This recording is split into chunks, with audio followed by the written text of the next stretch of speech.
कृपया ध्यान रखें कि इस चैनल में सभी की सभी जो जानकारी है वो शैक्षिक और सूचनात्मक उद्देश्यों के लिए है। इस यूट्यूब चैनल में प्राप्त किसी भी जानकारी को वित्तीय सलाह, कानूनी सलाह या तो व्यक्तिगत सलाह के रूप में नहीं लिया जाना चाहिए।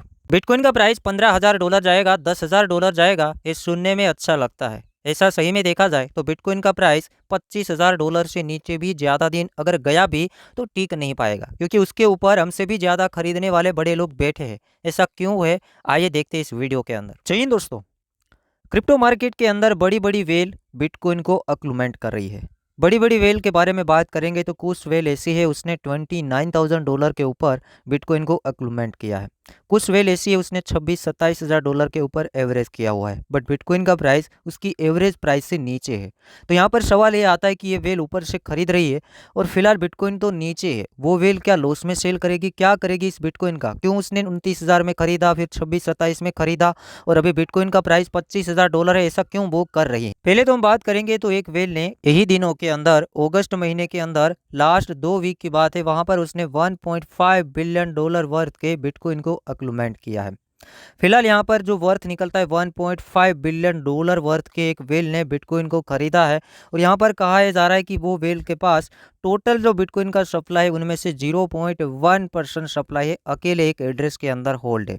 और यहाँ पे लास्ट 2 वीक के अंदर पहले से वो वेल होल्ड तो कर ही रही है, $1 बिलियन का बिटकॉइन पहले से होल्ड है। $500 मिलियन के बिटकॉइन नई जो बिटकॉइन है उसको यही अगस्त महीना लास्ट 2 वीक के अंदर एक्लूमेंट किया है।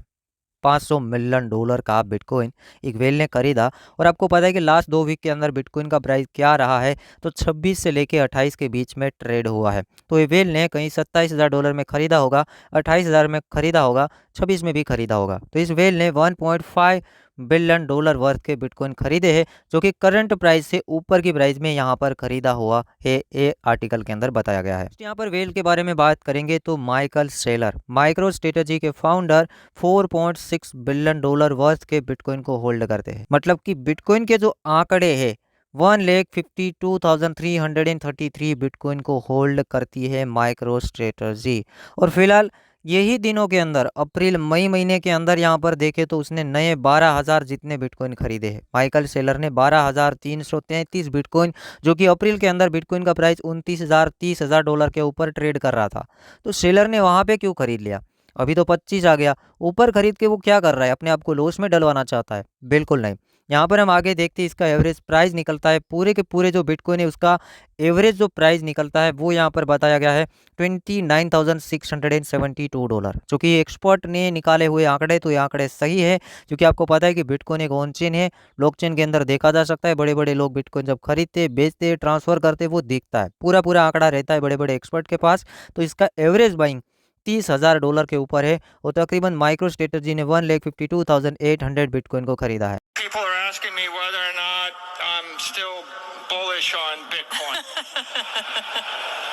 And I would like to just clarify that I am more bullish than ever on Bitcoin. If you want to be successful, then you adopt the Bitcoin standard. You buy Bitcoin, you hold Bitcoin, you support the Bitcoin protocol. You do not sell your Bitcoin. देखें तो bitcoin की total supply में से 0.75% जो supply है वो Michael Saylor के पास है, जो कि माइक्रो स्ट्रेटजी कंपनी के पास है। तो अब यहाँ पर बात करती है वेल का मसला क्या है। कोई वेल 27-28 में एवरेज कर रही है, कोई वेल है वो 29-30 में अक्लूमेंट कर रही है। वो भी 1-2 बिटकॉइन की बात नहीं है, यहाँ पर लाखों बिटकॉइन की बात है, क्योंकि इसने 1 लाख से ज़्यादा बिटकॉइन खरीदे हैं एवरेज 29-30 हज़ार डॉलर की प्राइस के ऊपर। तो ये बड़ी बड़ी वेल बिटकॉइन अक्लूमेंट करती है, थोड़ा लंबा देखती है, वो भी लॉन्ग टर्म पर्पज से खरीदते। ऐसा नहीं कि हम ही लॉन्ग टर्म पर्पज से खरीदे, वो लोग पहले खरीद लेती है, फिर कुछ गेम करती है, नीचे लाती है, वहाँ पर भी एक्लूमेंट कर लेती है, फिर आपको गुमराह करके मार्केट को ऊपर ले जाते। बट हाँ, एवरेज इसका 5-6 महीने का टारगेट होता है और 5-6 महीना मतलब कि आने वाले 5-6 महीने के अंदर उसकी एवरेज प्राइस से बिटकॉइन का प्राइस ऊपर होगा। मतलब कि ये वेल 26-27 के ऊपर खरीद रही है। दूसरी वेल यहाँ पर माइकल सेलर की बात करें 29-30 में एवरेज करे, तो ये समझो कि माइकल ने अप्रैल महीने के अंदर खरीदा है, तो अगेन 4 से 5 महीने के अंदर बिटकॉइन का प्राइस उसकी जो खरीदी हुई प्राइस से ऊपर होगा और इसका प्रॉफिट बुकिंग 2x 3x के ऊपर होता है, 4x के ऊपर होता है, जो कि उसका लंबा प्लानिंग होगा। बट उसकी एवरेज प्राइस से बिटकॉइन ज़्यादा दिन नीचे नहीं रहेगा, क्योंकि उसने ऑलरेडी ऊपर एवरेज किया है, तो नीचे वो रहने ही नहीं देंगे, क्योंकि ऊपर 13 हज़ार बिटकॉइन खरीदे हैं, लाखों मतलब कि 1 लाख से ज़्यादा बिटकॉइन खरीदे हैं, और उसके एवरेज प्राइस से अगर बिटकॉइन नीचे जाएगा तो वो देखेगा नहीं, वो अगेन खरीदने की कोशिश करेगा। इसका मतलब ये है कि आने वाले 4 से 5 महीनों के अंदर बिटकॉइन का प्राइस 30 से ऊपर रहेगा। ये यहाँ पर कुछ निकलता है, क्योंकि उससे नीचे तो वो खरीद लेंगे, क्योंकि ऑलरेडी उसने 29 में खरीदा है, तो 28 में तो बिल्कुल खरीदेगा, 27 में बिल्कुल खरीदेगा, 26 में खरीदेगा। बट वो एक दो दिन में नहीं होता है, एवरेज 4-5 महीनों में उसकी एवरेज प्राइस से बिटकॉइन ऊपर रहता है। तो 29 से ऊपर आप बिटकॉइन को आने वाले, ये तो 6 महीने की बात है, ज़्यादा दिन नहीं लगेगा, 2-3 महीने से मतलब कि देखें तो बिटकॉइन का प्राइस $30,000 से ऊपर रहेगा।